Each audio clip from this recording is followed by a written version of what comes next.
So many ways to prep this game. So which one should you choose?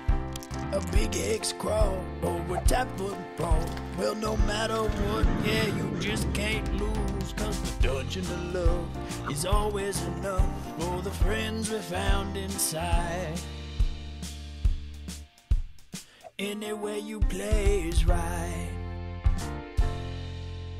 Welcome to 4DM's One Prompt, the show where you learn that everybody is actually just making it up as they go along. Today our guests will be Val from Corkboards and Curiosities, Adrian from the Dungeons and Degrees podcast, Nico from Dice Brain, and in case you haven't seen me before, I'm Skylar, the ADHDM. Today we're going to create a D&D session from the same sort of vague nonsense prompt. Going to make my dumpsters neighbors very unhappy.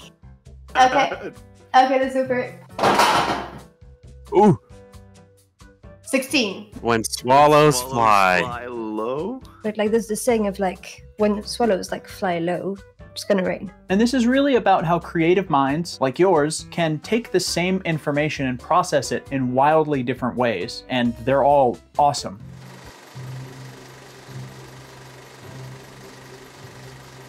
Instead of me telling you what's going on right away, let's see if you can solve the mystery as you watch before I reveal the culprit. Our story begins in the audience seats of the prestigious Birdsong Theatre, named after the swallows that nest around the building. Tonight is special. You take your seat in the audience, amazed at the trapezes flying right above you, completely unaware of the tragedy that's about to take place. To every show there is a star, one that shines brighter than all the other performers combined. Here we call her the crowned swallow. This year her name is Clementia. Finally she appears, holding onto a hoop suspended dozens of feet above the stage. But something is wrong. She's hanging onto the hoop with one hand, shaking with fear, until she lets go and lets herself fall. And in the midst of this chaos, towards the back of the stage, a white curtain unfolds, with big red bold letters spelling out, "You should have picked me." The bad news is the message in red letters tells us this was no accident, and there is definitely foul play here. The good news is Clementia survived, maybe even thanks to the help of the players who may have slowed her fall or healed her quickly enough. Madame Villemont, the authoritative and intimidating figure who runs the Birdsong Theatre, leads the players into her office. She knows this was no incident, she suspects each of the performers, and she's determined to find out who it is that tried to ruin her show. And so, you've got yourselves a job. First, Clementia did not voluntarily let herself fall, she would never. But she felt strange before entering the stage. When she got onto the hoop, instead of sitting on it as usual, she climbed down and let herself hang from one hand. And no matter how much she tried to will herself back up, she couldn't. She wasn't in control, she was terrified, until her hand let go of the hoop. Madame Villemont's best bet is that someone poisoned her, but is that really the most plausible answer? Speaking with Clementia should also give us some insight about the atmosphere of the theatre. She has been molded into shape through relentless critique and training, her sense of self ground down to a powder. Is this constant pursuit of perfection taking a psychological toll on them? Or is there something else at play? Though the performers don't know about it, there is a magical effect cursing the theatre. The moment they step onto the stage, the PCs have to make a wisdom save. Infected by the theatre's aura of rivalry and competition, the character gains a flaw. Perhaps they start focusing so much on their insecurities that they think everyone is judging them behind their backs. Or maybe they're determined to belittle someone they envy. Luckily though, the moment they step off the stage, the effect ends. But by that time, some fun drama could already have come up to the surface.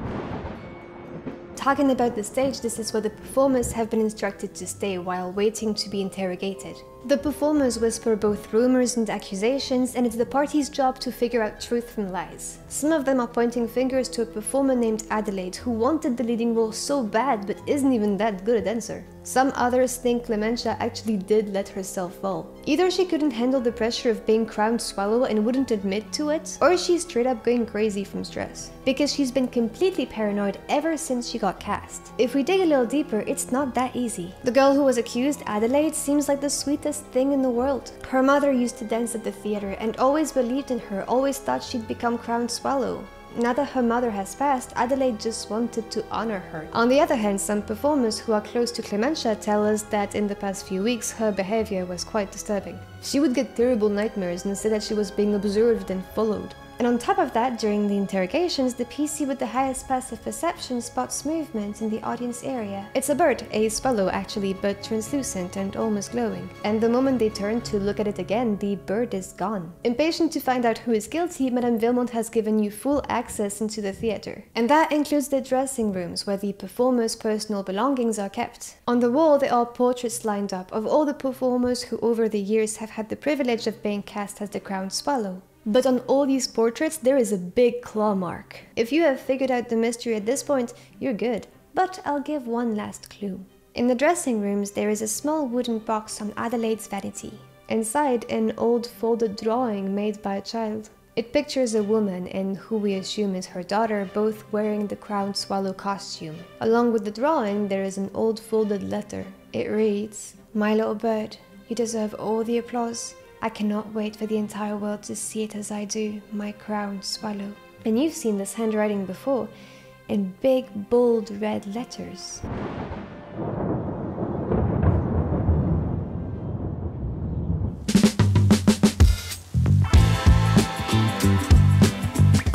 The prompt we had was "When swallows fly low," which is something that I've never heard of. Here is kind of the things I kind of figured out, and this is how I start to piece together what I want to do for my module. I was thinking like, hey, maybe some sort of horror mystery.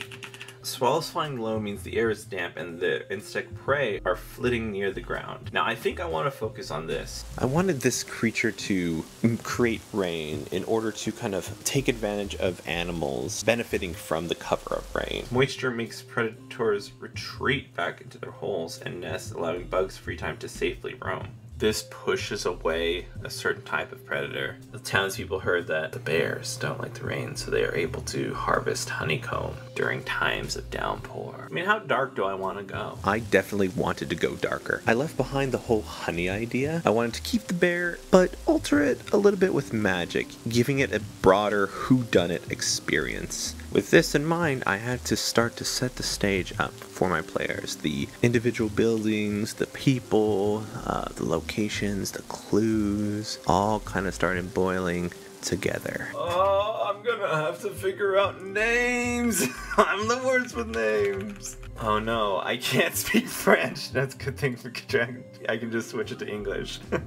I gave all the people some French names that were kind of out of circulation. At least that's what my French friend told me. I needed to figure out what the murder weapon was, who had done it, the potential red herrings, and the killing of the druid, which was like the main suspect after the bear, you know, giving it the twist of the twist. I currently have the intro scene where the players get in. I have some background, some history about what happened in the backgrounds that the players don't know about, that they kind of have to get bits and pieces. I'm trying to figure out what happens next. The killer's getting away is kind of the main time-dependent thing. For a whodunit, you need multiple people to potentially have motive, to be potentially in the area or around where the person died, to have the murder weapon, which, to be honest, I have not gotten to yet. But I have an idea. I've made a staple point that this druid's gonna die. Welcome to the town of Crumwood, named uninspiringly from the Crumwood forest it resides in. Here you are, falling on the day of its most interesting event, a murder. A bear has attacked the merchant after years of peace with nature. Hunt down the bear, or the individual who led this bear to do this act. Only you can find the truth that lies in the rumors of a small town, the true killer of Crumwood. Birds.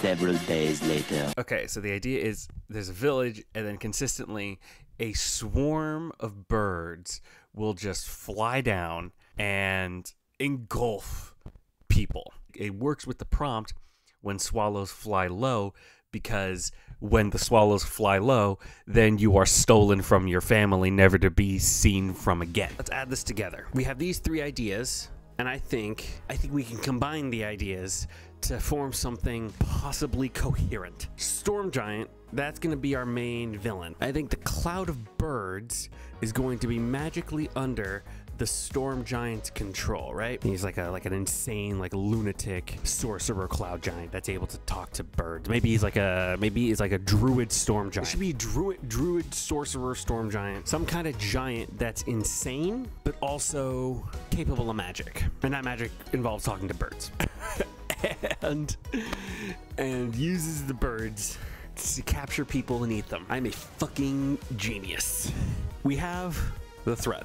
So now we have to go stop it. I'm thinking about this in terms of the hero's journey about Campbell. Call to adventure is people taken by birds. I'm assuming this is taking place in some sort of like rural community. Mountains sound pretty good because I feel like a storm giant would take refuge in a mountain. Rock slide. I'm thinking very literal with these obstacles. I can't really think of many enemies to have. Maybe ogres. The cave can be anything. The cave is a metaphor for what the most dangerous point in the story is. Where's the most dangerous location in the story? Storm Sanctum, baby.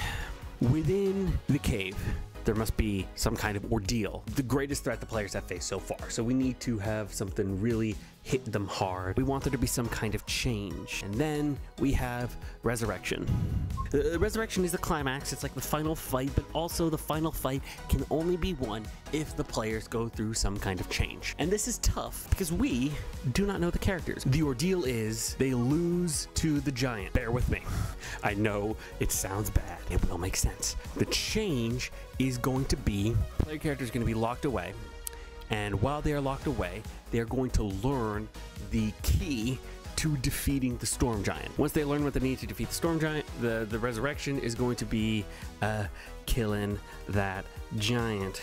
Oh, maybe the way you defeat the giant is by destroying the birds. Maybe that's the reason why the giant wins, is because maybe the giant has like clairvoyance through the birds, and that gives him this buff that makes him virtually unbeatable to the point where the players are captured. And then upon destroying the swarm of birds, they defeat the giant. Thank you, good night. Now all I gotta do is actually write the thing. An inciting incident, town, and nature's obstacles. And then finally we have the dungeon. Within that dungeon we have the boss encounter. And when we look at it in that way, then it becomes a whole lot more manageable. All right, starting town is called Rosdorf. The mayor's name is Clancy. Sorry, Clancy, you're being drafted as mayor. Birds swoop in every week, take 5 people. Is Mayor Clancy like a good mayor or like the mayor from Jaws? Oh my God, Mayor Clancy, corrupt. Later that night. I knew I should have waited before I drew out the map for the Storm Giant's dungeon thing.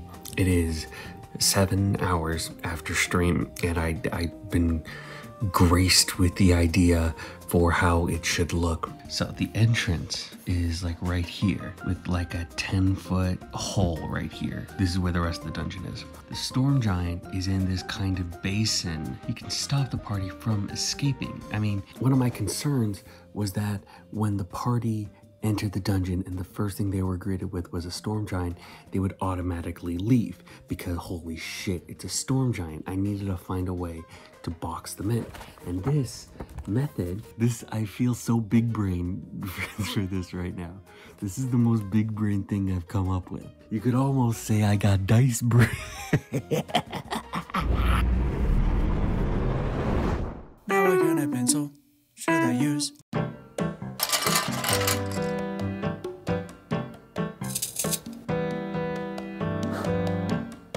So I interpreted this prompt with its cultural meaning that when swallows fly low, there's a storm a-coming. I love the idea of an adventure about an approaching storm. It's gonna give some stakes. I think we've got a village and a valley, and if the players don't do something, the village will be destroyed. Not world-ending stakes, it's just like 10 houses or whatever. A challenge that I've set for myself this go-round is that I really want the whole adventure to fit on a trifold brochure and a couple 3x5 cards. And when I make anything, I always start with the same thing. It's what Brian McDonald in his book, Invisible Ink, calls armature. It's a sentence or phrase that captures the whole vibe. If birds are in the prompt, you already know I'm gonna draw some inspiration from Mary Oliver. She is one of my all-time favorite poets, and there's a line from a poem that I love, Winter and the Nuthatch, and it goes, "Nobody owns the sky and the trees, nobody owns the hearts of birds." It speaks to me of seeing something beautiful and just letting it happen without needing to take hold of it, even if it's not necessarily happening to you, but also that, yeah, we kind of do want to take hold of it. And being ashamed of that is dumb, and those times when it happens to grace us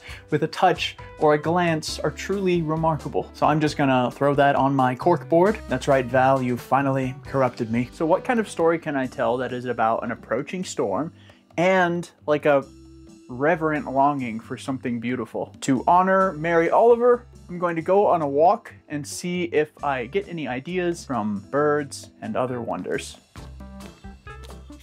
Actually, holy shit, it snowed a bunch, but I still hung out in my backyard a little bit.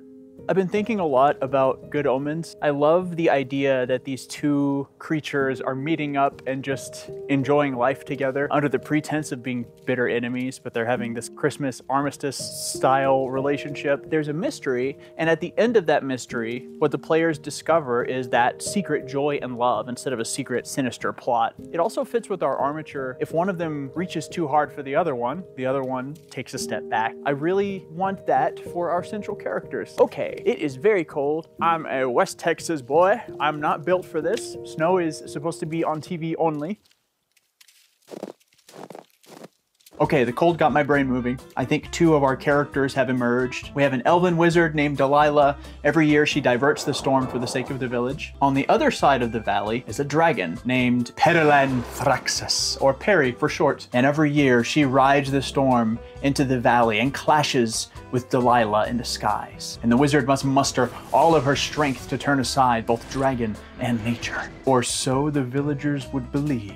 Actually, over the centuries, the wizard and the dragon have been working together to turn aside the storm. They both need each other's help to do it. And in that time, they've fallen in love. Perry often visits Delilah's tower in her humanoid form. And a century or so back, they even exchanged fantasy wedding vows at the local temple. And unfortunately, in order for our adventure to happen at all, there needs to be a couple relationship problems. Sorry, gals. So we have Delilah in her tower trying to finish some kind of wizardly doodad that will allow her to repel or control the storm without the dragon's help, so that together they can retire and someone else can protect the valley. Perry, in a frustrating misunderstanding that could be resolved in 2 minutes of conversation, that's romance writing, baby, deduces that Delilah is replacing her with her apprentice, and the two of them are going to live together now without any need for Perry at all. And so does our third character stumble into being the hapless wizardly apprentice and her chosen successor. Perry storms out, shifts into her dragon form, tears the roof off of the tavern, and steals some giant casks of wine, because I think that's funny, and flies back to her lair. And I think she's going to remain in humanoid form, because it's much easier to get drunk in. So now our story has a situation, which means it can be D&D. The storm is approaching, Perry is drunk in a cave, the villagers are terrified, their soul protector has sealed themselves away from the world in her tower. The apprentice, Calder Grove, is terrified to go outside because every time he does, someone, Perry, is scrying on him to throw lightning bolts at his head, and boom, there's the hook. Our apprentice mage asks the party to gain entry to the tower and find out what the heck is going on. And now for the most important question in all of adventure design. You can argue against me in the comments. Who is our bad guy? If our theme is about not taking nature for granted,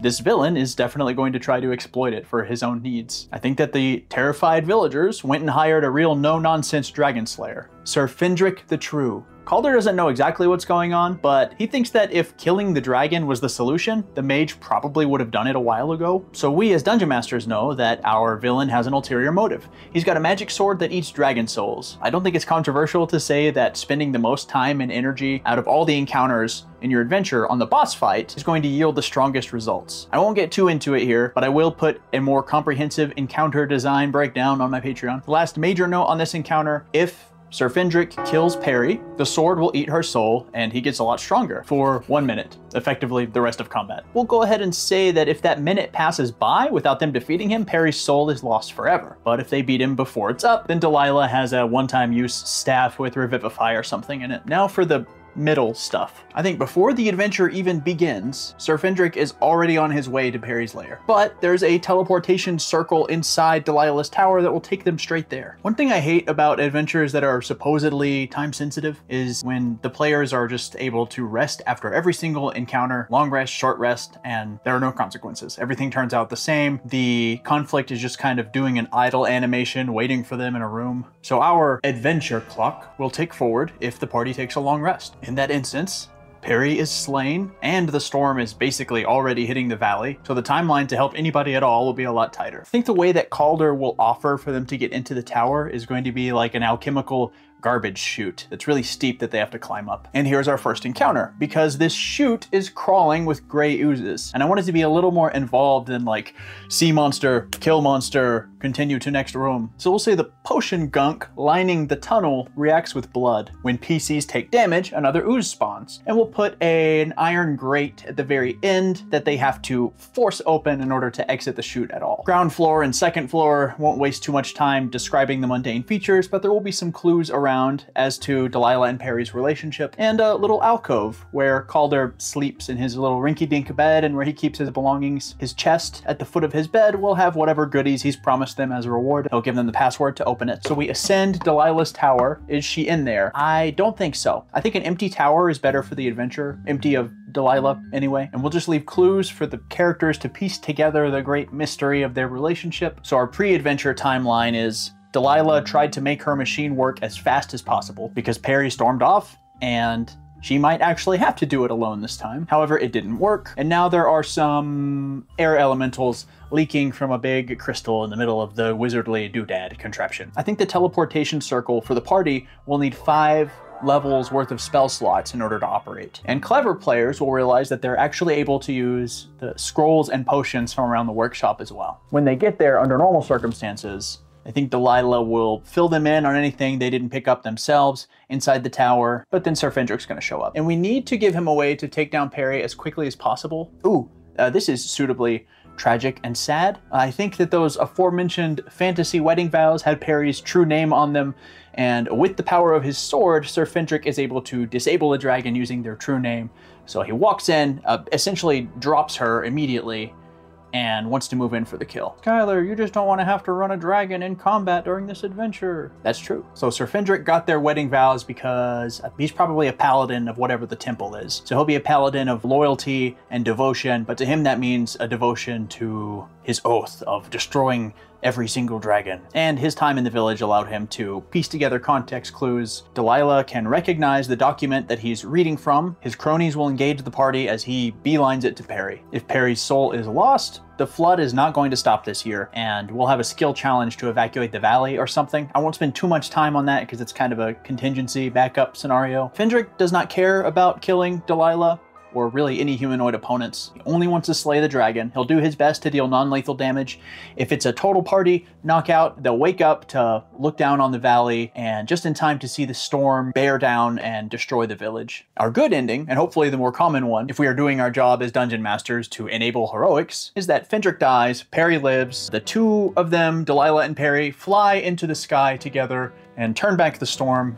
Delilah announces her retirement, names her successor, and perhaps we see them again in a later adventure wearing Hawaiian shirts and drinking Mai Tais or something. As for treasure, Sir Fendrick's sword is like evil, but it's rad. At least someone in the party would be stoked to get their hands on that. There's Calder's loot. He's gonna make them items, whatever they find in the tower, probably potions and scrolls for the circle puzzle. Also, I think that Calder, having had a rough go of it as of late, will offer the role of like tower guardian to any arcane spellcasters in the party, and he'd become like a party supporting sidekick member. Anytime I've been a wizard player character in another wizard's tower, I think to myself, man, I need to get me one of these. And that's it. Links to the other DM's full prep videos will be in the description. Be sure to check that out if you want to get to know those cool cats if you don't know them already. I really want to flesh out the wizard tower as like a functional base of operations for a spellcaster, but that is definitely not going to fit in my pamphlet, so I'll put that up on Patreon as a little bonus, or maybe make it separately purchasable for like $1 or something. The adventure is free. Download link in the description. If you're looking for a sign to start DMing, this is it. Thank you so much for watching. Keep your pencils sharp. Show this video to your English teacher. Y'all come back now, you hear?